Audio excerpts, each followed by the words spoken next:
जय गुरुदेव बच्चों। आज हमारी पढ़ाई स्टार्ट होती है। आज हम हिंदी ग्रामर के एक टॉपिक है क्रिया। क्रिया के बारे में अध्ययन करेंगे। क्रिया जो कि हम सब जानते हैं कि वाक्य में जिस शब्द से किसी कार्य का करना या होना पाया जाता है उसे क्रिया कहते हैं। जैसे हम देखते हैं कि मोहन बाजार जाता है। इस वाक्य में मोहन क्या है? करता है। क्या कार्य करना है? जाने का कार्य कर रहा है, तो जाता है इसमें क्या है? क्रिया है। हवा बह रही है, इसमें हवा जो करता है क्या कर रही है? बहने का काम कर रही है, तो ये जो है वो क्रिया है।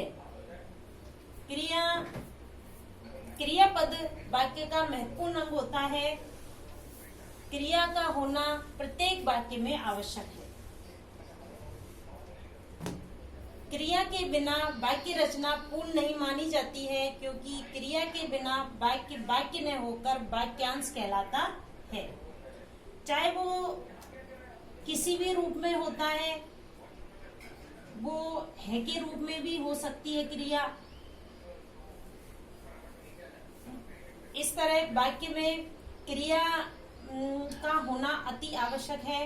वाक्य में क्रिया अगर नहीं होती है तो वो वाक्यांश होता है। वाक्यांश का मतलब होता है वाक्य का अंश। वाक्यांश वाक्य का अंश। वाक्य नहीं कहलाएगा, फिर वो क्या कहलाएगा? वाक्य का अंश। इस तरह क्रिया का जो है वाक्य में अत्यधिक महत्व होता है। अब हम देखते हैं कि क्रिया जो है उसका निर्माण किस तरह होता है। तो क्रिया का जो मूल रूप होता है वो कहलाती है धातु। क्रिया का मूल रूप धातु कहलाती है। जैसे आपने संस्कृत में, क्योंकि हमारी हिंदी जो भाषा है वो संस्कृत से निकल के आई है, तो संस्कृत से ही इस भाषा का निर्माण हुआ है। तो संस्कृत में जो धातु रूप है पठ, लिख, चल, जा, ये गम, पठ, लिख,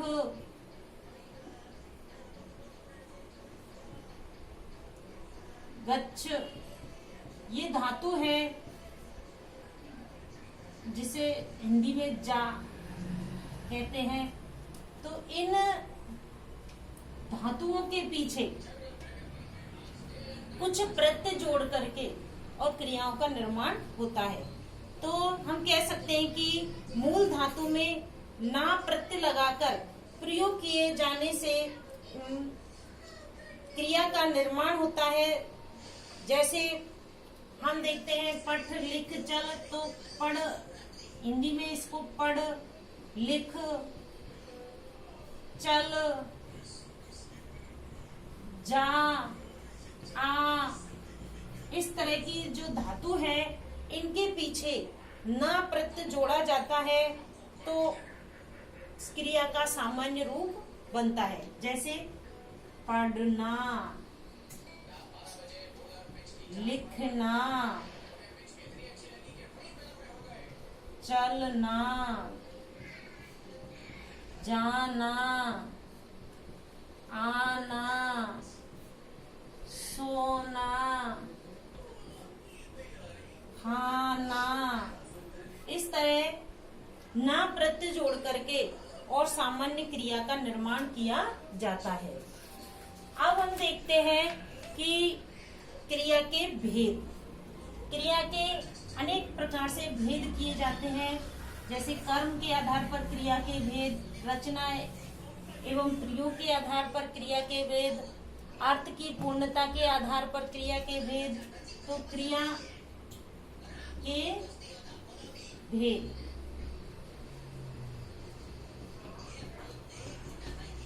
क्रिया के भेद हम करते हैं तो सबसे पहले हम देखते हैं कर्म के आधार पर क्रिया के भेद। कर्म के आधार पर क्रिया के भेद। जैसे बच्चों आप सभी जानते हैं कि कर्म के आधार पर क्रिया के मुख्य रूप से दो भेद होते हैं, अकर्मक क्रिया और दूसरा है सकर्मक क्रिया। अकर्मक क्रिया, जिस क्रिया के साथ कर्म उपस्थित नहीं होता है उसे अकर्मक क्रिया कहते हैं। वाक्य में कर्म के आधार पर क्रिया के भेद अकर्मक सकर्मक है। किसी क्रिया के करने हेतु कर्म की आवश्यकता या संभावना होने या न होने के आधार पर क्रिया के मुख्य रूप से दो भेद हो गए हैं, अकर्मक और सकर्मक। अकर्मक, जिस वाक्य में क्रिया का फल कर्म पर न पड़कर केवल कर्ता पर ही पड़ता है, अर्थात जिस क्रिया के करने में कर्म की आवश्यकता ही नहीं होती, बिना किसी कर्म के क्रिया संपन्न हो सकती है, उसे अकर्मक क्रिया कहते हैं। तो कहने का तात्पर्य यह है कि जिस क्रिया के साथ क्या न हो, कर्म न हो, उसे अकर्मक क्रिया कहते हैं। जैसे चिड़िया उड़ रही है, चिड़िया उड़ रही है।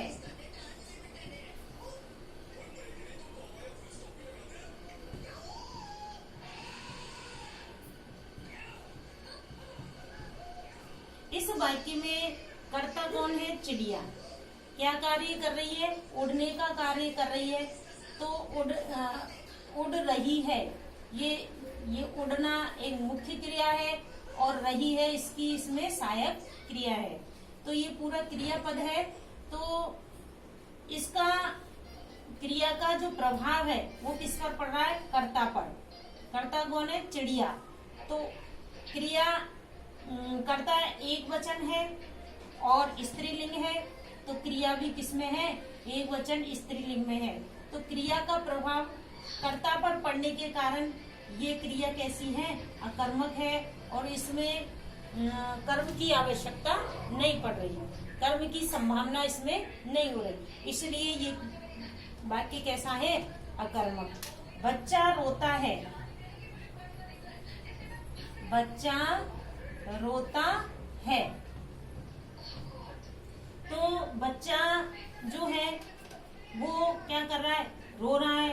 तो बच्चा जो है करता है, एक वचन है, पुल्लिंग है, तो क्रिया भी किसमें है? एक वचन पुल्लिंग में है होने के कारण इसका जो प्रभाव है कर्ता पर पड़ रहा है, इसलिए ये क्रिया भी कैसी है? अकर्मक। तो इससे हमें स्पष्ट होता है कि जिस क्रिया के साथ कर्म की आवश्यकता नहीं पड़ती उसे अकर्मक क्रिया कहते हैं। जय गुरुदेव बच्चों, आज की वीडियो में इतना ही। आगे की वीडियो हम उसमें आगे का टॉपिक जो है वो हम अगली वीडियो में देखेंगे।